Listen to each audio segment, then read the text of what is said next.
بسم اللہ الرحمن الرحیم۔ تراویح کی نماز میں قرآن کریم کا جو حصہ پڑھا گیا اس کا خلاصہ پارہ نمبر 17 سورۃ الانبیاء سے شروع ہو رہا ہے۔ سورۃ الانبیاء اس سورت میں 112 آیات اور 7 رکوع ہیں۔ سورۃ الانبیاء مکی سورت ہے۔ ترتیب قرآنی میں اس کا نمبر 21 اور ترتیب نزولی میں اس کا نمبر 73 ہے۔ 17 انبیاء کا ذکر اس سورت میں کیا گیا ہے اور اسی مناسبت سے اس کا نام سورۃ الانبیاء رکھا گیا۔ دنیا کی زندگی کے زوال کی منظر کشی کی گئی ہے اور بتایا گیا ہے کہ قیامت قریب آ گئی ہے، لہذا اس کی تیاری کا اہتمام کیجیے، اس کی فکر کیجیے۔ باقی مشرکین کا یہ سوال اور یہ اعتراض کہ انبیاء بشر نہیں ہوتے، یہ محض ایک انسان ہے، تو قرآن کریم نے اس کا جواب دیا کہ ہم نے جتنے بھی انبیاء بھیجے ہیں وہ سارے کے سارے بشر ہی تھے۔ وَمَا أَرْسَلْنَا قَبْلَكَ إِلَّا رِجَالًا نُوحِي إِلَيْهِمْ فَاسْأَلُوا أَهْلَ الذِّكْرِ إِن كُنتُمْ لَا تَعْلَمُونَ۔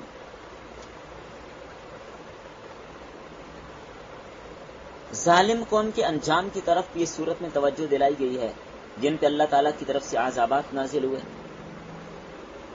قرآن کریم میں جو بنیادی مضامین ہیں توحید اور رسالت و قیامت، تو اس میں دلائل وحدانیت کو اس صورت میں بیان کیا گیا اور مشرکین کی توبیخ بھی کی گئی ہے۔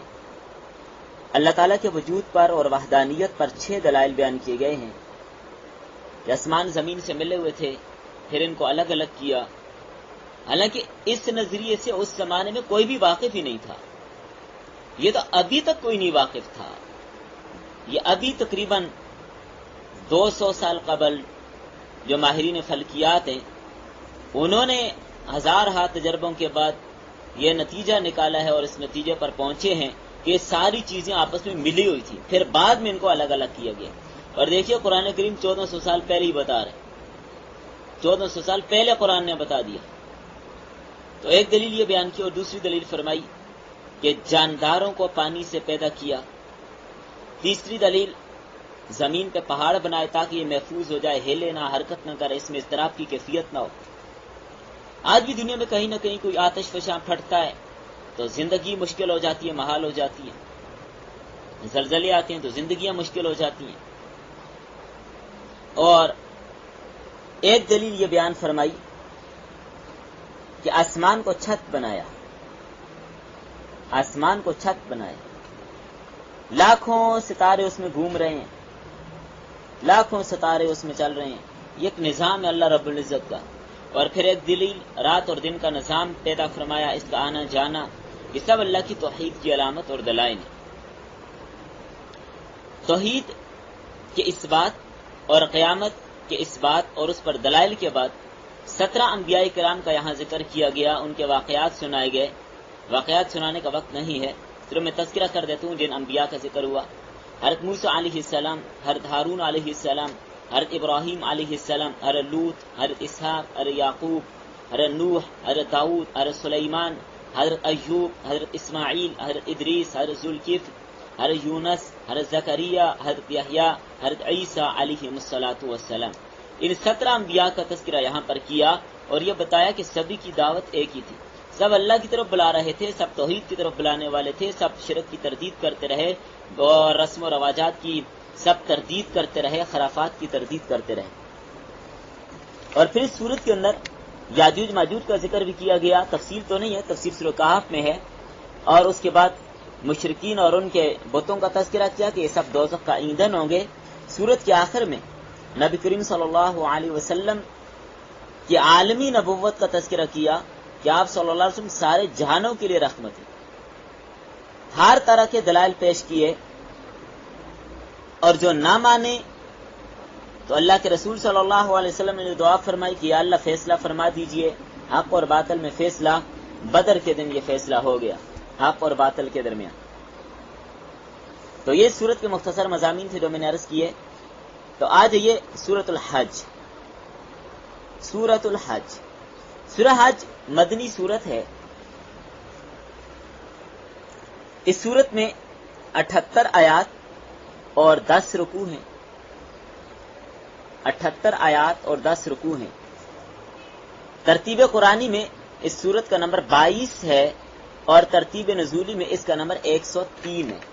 103.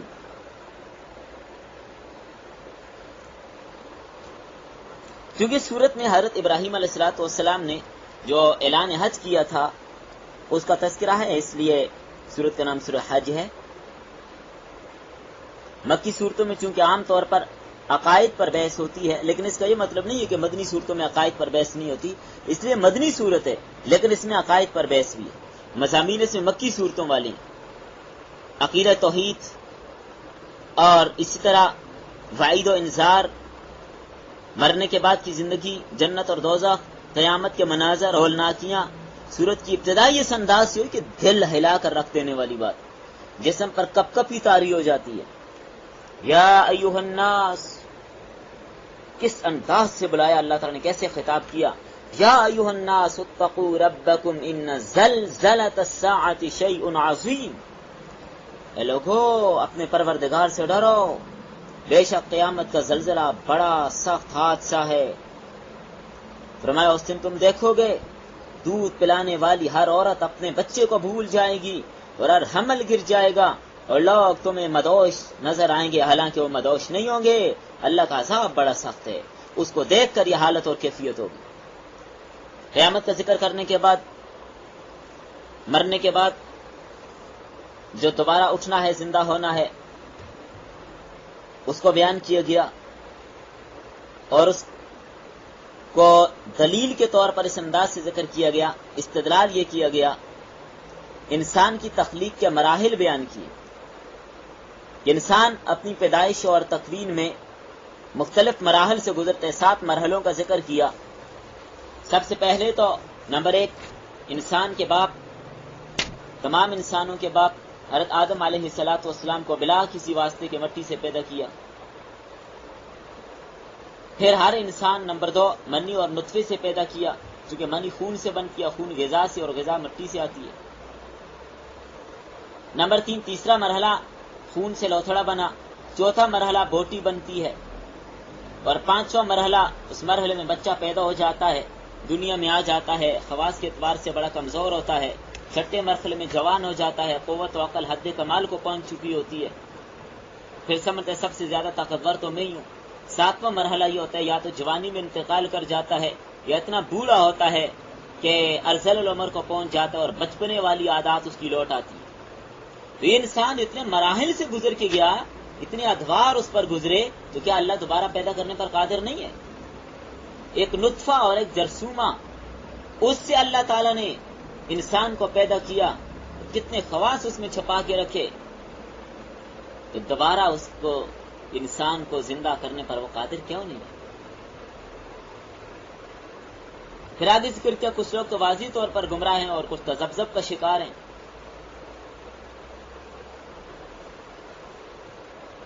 اس کے بعد کچھ مذاہب کا جائزہ لیا، 6 گروہوں اور جماعتوں میں ان کو تقسیم کیا. نمبر 1 مسلمان، جو کہ محمد صلی اللہ علیہ وسلم کی اتباع کرتے ہیں، قرآن کریم پر ایمان رکھتے ہیں، آخرت پر ایمان رکھتے ہیں. اس کے بعد یہودی ہیں جو موسیٰ علیہ السلام کے بارے میں دعویٰ کرتے ہیں کہ ہم ان کے ماننے والے ہیں، حالانکہ مانتے انہیں بھی نہیں ہے. کتنا تنگ کیا انہوں نے حضرت موسیٰ علیہ السلام کو. اور تیسرے نمبر پر عیسائی، جو انجیل والے ہیں.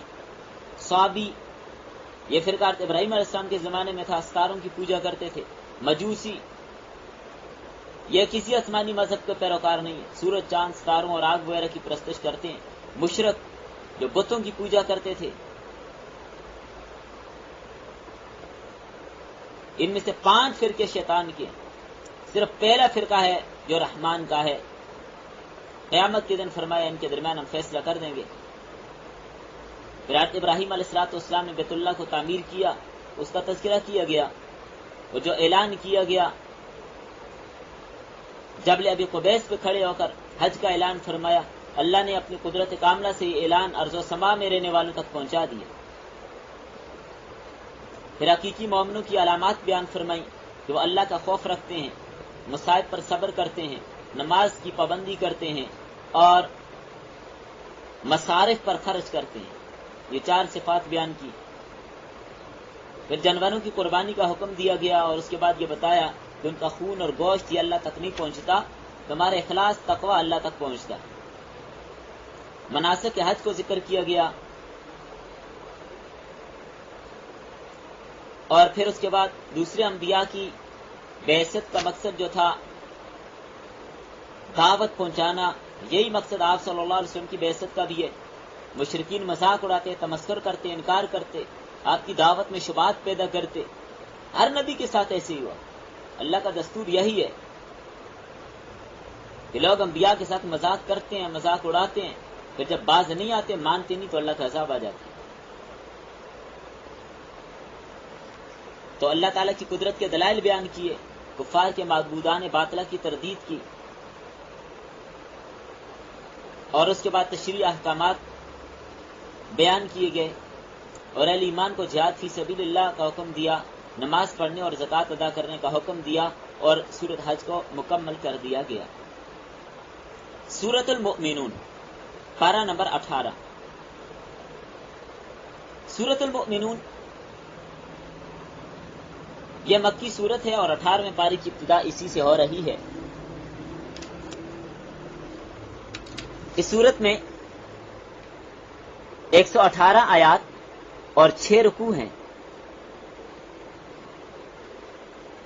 ترتیب قرآنی میں اس سورت کا نمبر 23 ہے، 23، اور ترتیب نزولی میں اس کا نمبر 74 ہے. مکی سورت ہے. اس سورت کے اندر بھی اصول دین کی بحث کی گئی ہے. سورت کی ابتدائی 9 آیات میں مومنین کی 7 صفات کو بیان کیا گیا ہے، اور یہ ایسی صفات ہیں جن پر عمل کر کے انسان جنت الفردوس کا مستحق بن سکتا ہے. تو وہ 7 صفات ہر آدمی کو اپنے اندر پیدا کرنی چاہیے. میں وہ صفات گنوا دیتا ہوں تاکہ یاد کرنے میں ذرا آسانی رہے. پہلی صفت جو بیان فرمائی، صدق کے دل کے ساتھ ایمان لانا، سچا ایمان جس میں نفاق بالکل نہ ہو. دوسری صفت نماز میں خشوع، یعنی اللہ کے سامنے عاجزی اور خوف کے ساتھ کھڑے ہونا، ظاہری اور باطنی توجہ رہے، ظاہری اعضاء بھی یکسوئی کے ساتھ ہو اور دل قلب میں بھی یکسوئی ہو. اور تیسری صفت لغو سے اعراض، لغو ہر وہ قول و فعل جس میں کوئی فائدہ نہ ہو. جیسے آج کل سوشل میڈیا پہ لوگ لغویات میں پڑے ہوتے ہیں، فضول گیمیں کھیلنا، فضول بحث مباحثے کرنا، لغویات میں پڑھنا، یہ سب لغو گفتگو ہے. جو رمضان کے مہینے کو ان چیزوں سے بچانا چاہیے. اور اگلی صرف چوتھی بیان کی، کامل طریقے سے زکوٰۃ ادا کرنا. اور اگلی صفت بیان کی، 5ویں صفت، کہ زنا اور فحش کاموں سے اپنے آپ کو بچاتے ہیں. 6ٹھی صفت بیان کی، وہ امانتوں کی حفاظت کرتے ہیں اور وعدے پورے کرتے ہیں. 7ویں صفت بیان کی، نمازوں کی حفاظت کرتے ہیں، وقت کا بھی لحاظ رکھتے ہیں اور ارکان و آداب کی بھی رعایت رکھتے ہیں. تو یہ 7 ایسی جامع صفات ہیں جو ہر مومن کو اپنے اندر رکھنی چاہیے. اللہ تعالیٰ ہم سب کو یہ نصیب فرمائے. مومنین کی صفات کے بعد انسان کی زندگی اور اس کی تخلیق کے مراحل کو بیان کیا گیا. شکم مادر میں انسان کے وجود پر جو مراحل آتے ہیں ان کا تذکرہ کیا گیا.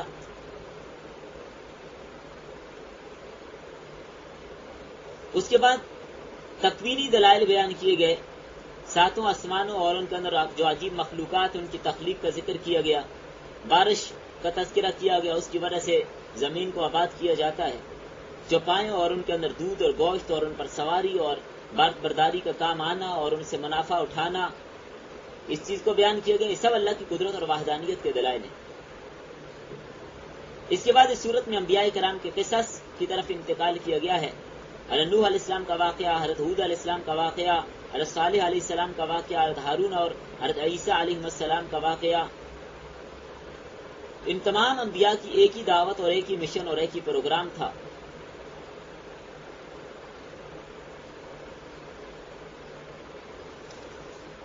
تو اس کے بعد انبیاء کرام کا تذکرہ کرنے کے بعد اختلافات کے بارے میں فرمایا کہ جو اختلافات ہوتے ہیں، جو فرقوں میں لوگ بٹ گئے، تقسیم ہو گئے، ان کا حل یہی ہے کہ لوگ انبیاء کرام کے مشن کو اپنائیں، ہر فرقہ کتاب و سنت کے سامنے گردن تسلیم خم کر دے، تو لڑائی جھگڑا بالکل ختم ہو جائے گا، ہدایت کا نور آ جائے گا۔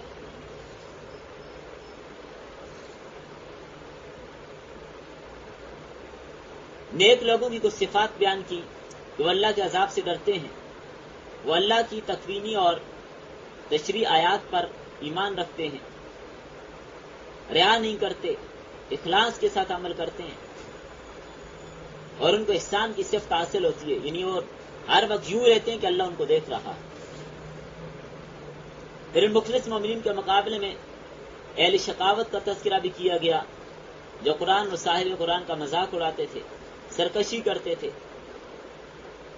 ضد اور عناد کی بنیاد پر یہ سارا کچھ تھا۔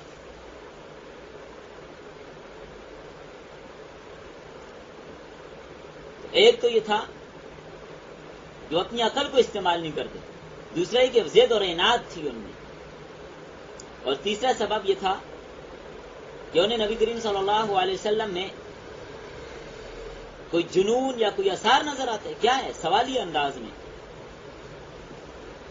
بعض آپ صلی اللہ علیہ وسلم کی طرف ایسی نسبتیں کرتے تھے کہ معاذ اللہ آپ مجنون ہیں۔ تو ان سب ان کی پوری عادات اور الزامات کی تردید کی گئی۔ اس کے بعد توحید کے اثبات اور شرک کی تردید کے بعد قیامت کے دن انسان کے دو فریق ہوں گے، دو فریقوں میں تقسیم ہو جائیں گے، نیک بخت اور بد بخت، ان کا تذکرہ کیا گیا۔ نیک لوگوں کا اعمال نامہ بھاری ہوگا اور برے لوگوں کا اعمال نامہ ہلکا ہوگا، وہاں پر کوئی تلقات کام نہیں آئیں گے۔ کفار دنیا میں لوٹنے کی آرزو کریں گے، لیکن ایسا نہیں ہو سکتا، یہ آرزو پوری نہیں ہوگی، دنیا میں واپس نہیں جانے دیا جائے گا۔ اگر عقل و فہم ہوتا تو پہلے ہی سمجھ جاتے، اب دوبارہ موقع نہیں ملنا۔ پھر اس کے بعد فیصلے ہوں گے، اہل جنت جنت میں چلے جائیں گے، اہل جہنم جہنم میں چلے جائیں گے۔ پھر اس کے بعد سوال ہوگا، اہل جنت تم زمین پر کتنا عرصہ رہے؟ ورث کریں گے ایک دن یا دن کا کچھ حصہ۔ اللہ فرمائیں گے تمہیں ایک دن یا دن کا کچھ حصہ جو ملا، تم نے اس میں بہت اچھی تجارت کی کہ میری رحمت، میری رضا، میری جنت کو تم نے حاصل کیا، اب تم ہمیشہ کے لیے اس میں رہو گے۔ پھر اہل دوزخ سے سوال کیا جائے گا۔ آخری آیت میں اللہ تعالیٰ نے نبی کریم صلی اللہ علیہ وسلم کے واسطہ سے تمام انسانوں کو سکھایا کہ مجھ سے یہ دعا مانگا کرو، اے میرے رب مجھے معاف فرما، مجھ پر رحم فرما، تو سب رحم کرنے والوں سے زیادہ رحم کرنے والا ہے۔ اسی پر اس سورت کو مکمل کر دیا گیا۔